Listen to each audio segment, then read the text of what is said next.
typical breakfast in this country is cold cereal with milk and maybe a glass of juice. For adults, a coffee. But there are some problems with that picture. For one, it's just too easy.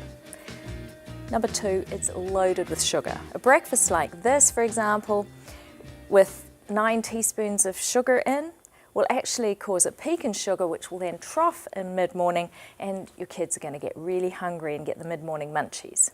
And they're not going to eat healthy food when they get the munchies. It's also not very nutritious, though most of these boxes have fortified cereals in them. That means that there are some added vitamins, but that doesn't add in phytonutrients or cofactors that make the vitamins work more effectively. It's also low in fibre, and besides, it's very boring, apart from the sugar, that is.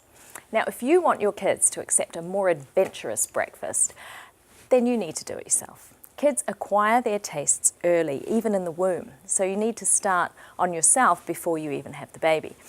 Compounds from foods of a pregnant woman that she eats will go through the fluid to her baby, and the baby drinks the amniotic fluid while it's in there.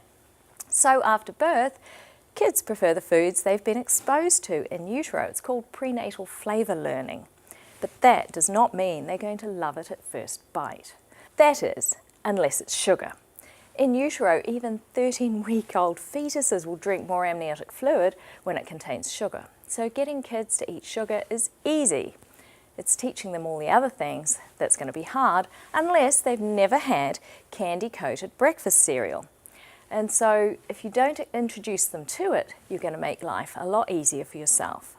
Children tend to reject unfamiliar foods on the first few tries. And it's only through repeat exposure and mimicking that toddlers are going to adjust to new tastes. A bit like when I watch my lambs out in the field. They'll watch what their mum's eating and then they'll eat the grass as well. As kids grow, their taste buds are influenced by the food environment that they're born into, including the advertisements they see on TV. So it's a good idea to limit TV and encourage them to have this expanded appetite. What sort of things do we think would be good for them to eat? Well, we want to leave that behind. We want to add some fruit. This fruit is going to have lots of fibre and vitamins and phytonutrients. It's just loaded. If you're going to choose fruit, make sure it's ripe. You know, we all know how sweet a ripe banana is. Of course, you're going to adjust that for the texture that they prefer. But, you know, sour blueberries, it's going to turn them off. So make sure the fruit's really ripe. What are we going to do for whole grains? Well, kids love texture, they love things that they can use their hands with. So you might think about waffles or whole wheat rice cakes, crispy cakes. And waffles you can make with whole grains, store in the freezer, they store beautifully. You know, I always like to have a little cultured food, so yogurt's a good choice. And then what are we going to think about for protein? Because we want to add something that's got a little extra protein in. Well, legumes are great. You know, here we've got some hummus. That's a really easy way to add some legumes. Nut butters or seed butters like this tahini. Nuts, if they're old enough to be eating nuts. Some nice healthy fats with the guacamole. And, you know, you might think about doing your whole grain slightly differently. Oats make great pancakes, and you can put onto your pancakes, you can add peanut butter, bananas, maybe a little drizzle of some agave or some maple syrup, honey, but keep away from those canned syrups. And then use your crock pot freely. You know, we've got so many choices of grains. You can mix the grains, or you can do the grains that they prefer.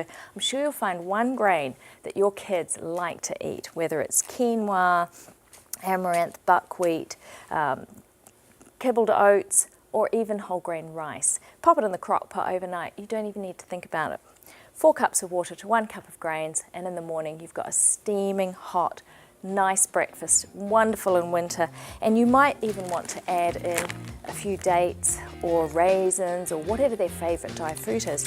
And there you've got a sterling breakfast that's going to fit them well, and they're going to have good cognition, good attention, and not get hungry mid-morning.